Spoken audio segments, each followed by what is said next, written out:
마십시오. 그건 신앙이 아닙니다.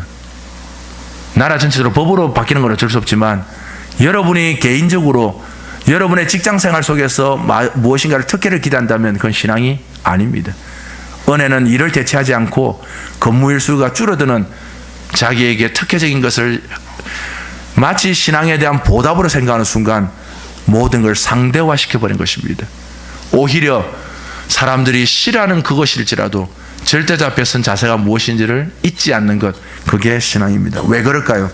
하나만 보고 이제 마칩니다. 베드로전서, 신약성경 베드로전서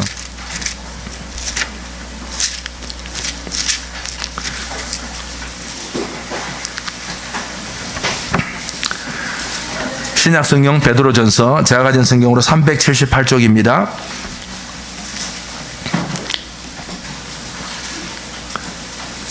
그 유명한 구절 우리 읽고 이걸로 마무리하겠습니다. 2장 9절 10절 같이 읽습니다. 시작. 그러나 너희는 택하신 족속이요 왕같은 제사장들이요 거룩한 나라요 그의 소유가 된 백성이니 이는 너희를 어두운 데서 불러내어 그의 기이한 빛에 들어가게 하신 이의 아름다운 덕을 선포하게 하려 하심이라. 너희가 전에는 백성이 아니더니 이제는 하나님의 백성이요 전에는 긍휼을 얻지 못하였더니 이제는 긍휼을 얻은 자니라. 왜 이걸로 마무리하냐면 잘 보십시오. 그 유명한 베드로전서 2장 9절, 이 택하신 족속 왕같은 제사장 거룩한 나라 그의 소유가 된 백성, 찬양도 하고 노래도 부르지만 이건 우리의 정체성을 드러내서 우리가 얼마나 괜찮은 존재인가를 나타내는 구절이 아닙니다. 이렇게 하신 이가 누구인지를 증명하는 절대자를 드러내라고 우리를 이렇게 부르셔서 이 땅의 일상을 살게 하신다는 뜻이지, 이게 우리가 얼마나 괜찮은 존재를 나타내는 표현들이 아닙니다. 바로 9절 뒷부분에 있는 기이한 빛에 들어가게 하신 이, 바로 그분의 아름다운 덕을 말하게 하는 거라고요. 이걸 위해서 우리를 부르셨다고요. 그러니까 우리가 주인공이 아니고, 우리가 주인공이 아니라 우리를 부르시니 그 절대자가 누구인지를 선전하고 아름다운 덕을 선포하는 것, 그걸 위해서 우리를 부르셨다고. 그런데 이걸 하는데 평탄한 게 아니라 때로는 곤혹스럽고 미치도록 아프단 말입니다. 이스라엘 백성들이 광야 40년을 지나는 것처럼 말입니다. 그리고 다니엘과 요셉이 그 고통을 겪으면서 지냈던 것처럼 말입니다. 그리고 베드로에게도 똑같이 그 소아시아에 흩어진 성도들에게 베드로가 미치지 않고서야 요구를 할 수 없는 거죠. 사환들아, 우리 번역으로 된 이 사환들아, 이건 우리가 번역을 이래서 그렇지 1세기 때로 가면 종들아, 노예들아 이겁니다. 생사박탈권이 주인에게 있던 그 노예들아, 너희들에게 까다롭게 하는 주인에게도, 이때 우리 번역은 까다롭게 되어 있지만 이때 주인이 성질 들어보면 죽여버릴 수도 있다고요. 마음에 안 들면 죽여버릴 수도 있는 상황 속에서 우리 번역은 까다롭게라고 아주 고상하게 번역해놨죠. 까다로운 주인에게도 순종하라. 이게 베드로가 미치지 않고서 이렇게 말할 수 있겠어요? 아니, 자기가 살아봤어요, 그렇게 종으로 노예로. 근데 어떻게 그리스도 형제들에게, 형제들아, 그것도 사원들아, 까다로운 주인에게도 순종해라. 왜 그렇게 해요? 한 단계 더 나갑니다. 아내들아, 남편에게 순종하라. 어떤 남편이요? 믿지 않는 남편에게. 이때 왜 믿지 않는 남편이 이렇게 등장하냐면 1세기 때 여성에게는 아무런 법적 권리가 없었습니다. 재산권도 없었고 종교권도 없었습니다. 다시 말하면 교회를 가고 싶어도 자식들이나 남편에게 여보 교회 갑시다 이 말할 권리도 없던 때였습니다. 1세기 때가. 그런데 그걸 보고 있는 남편이 때로는 그 아내를 지독실히 험담할 뿐만 아니라 억울하게 할 일이 비일비재하죠. 그때도 아내들아, 이게 지금 베드로가 제정신이 아니고서야 이렇게 요구할 수 있겠습니까? 그런데 베드로는 제정신입니다. 왜요? 2장 21절 제가 읽겠습니다. 이를 위하여 너희가 부르심을 받았으니, 이를 위하여 너희가 부르심을 받았으니 그리스도도 너희를 위하여 고난을 받으사 너희에게 본을 끼쳐 그 자취를 따라오게 하려 하셨느니라. 종착지는 절대자에게로 향하게 만드는 겁니다. 상대적인 것 속에서 억울하죠. 말도 안 되는 상황이 있단 말입니다. 그 상황 속에 성경은 그 상황을 풀어내는 것으로 성경이 있는 게 아닙니다. 잊지 마십시오. 이래 말하면 억울할 수 있을 겁니다. 하나님은 절대자라면서요. 하나님은 전지전능하시다면서요. 그러면 내 삶에 이 억울함을 풀어내는 것이 마땅한 거 아닙니까? 우리는 그렇게 말하지만 성경은 원래부터 우리가 만나고 맞닥뜨린 억울함을 풀기 위해서 존재하는 것이 아니라 기이한 빛에 들어가지 못해서 죽었던 우리를 건져내시는 이야기를 하고 있는 겁니다.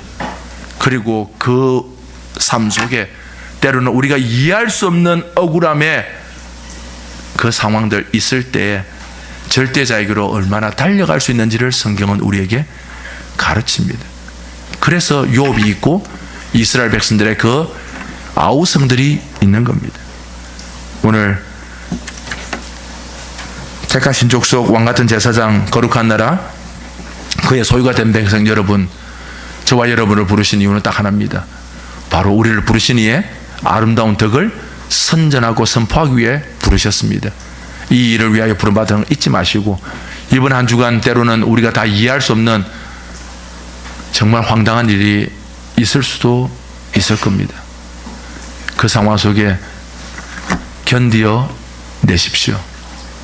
우리를 부르신 이 절대자를 잊지 마시고 견디어 내십시오. 견디어 내시는, 그래서 그분 앞에 그분이 주시는 진짜 은혜가 무엇인지를 순종으로 확인하는 하늘의 가족들이 되기를 주님의 이름으로 부탁드립니다. 기도하겠습니다. 하나님 아버지,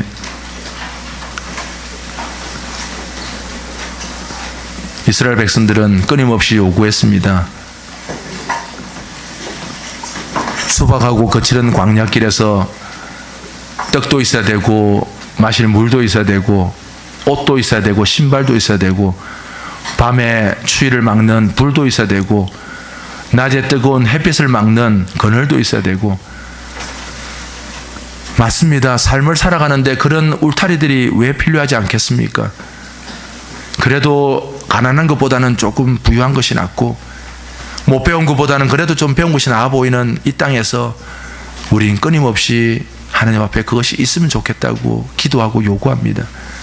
하나님, 저희들의 연약함을 긍휼히 여기시고 우리의 기도 속에서 우리의 방향성을 잃지 않도록 주님 우리를 불쌍히 여기시기를 원합니다. 우리가 부족하고 연약하기에 때로는 무릎 꿇고 가슴을 찢으며 그것이 필요하다고 간구할 때에도 외면하지 않으시고 우리를 보시며 들으시고 때로는 응답하실 뿐만 아니라 그것 이상으로 가장 귀중한 절대자에게로 우리의 눈과 귀를 열게 하시는 하나님, 우리의 평생의 신앙의 걸음이 이 걸음을 걸어갈 수 있도록 주님 우리를 도우시고 붙잡아 주시기를 원합니다. 쉽지 않은 인생의 길을 압니다. 우리 자녀들을 양육하는 것과 직장생활하는 것과 주일날 교회 와서 때로는 오지만 한 주간 삶 속에서 곤혹스러운 일들을 만났을 때 누구에게인가 말할 수 없는 탄식의 이야기들이 우리의 삶 속에 내재되어 있는 것을 압니다. 그럼에도 여전히 성경이 우리에게 현실적인 답을 주는 것이 아니라 절대자에게로 눈을 향하게 하셨을 때 그 의미가 무엇인지를 말씀을 통해서 배우게 하시고 깨닫게 하시고, 결국 욥이 그 마지막 때에 하나님 그 절대자를 온전히 본 것처럼 우리가 이 땅에 때로는 이해되지 않는 그 상황 속에서도 결국에는 이 천지를 창조하시고 역사의 주인 되신 하나님 그 절대자를 온전히 바라보게 만드는 우리의 신앙이 되게 하여 주옵소서.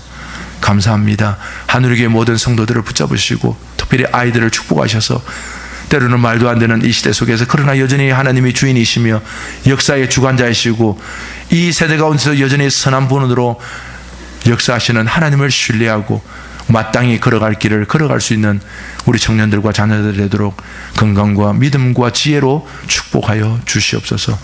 감사를 드렸고 예수님 이름으로 기도합니다. 아멘.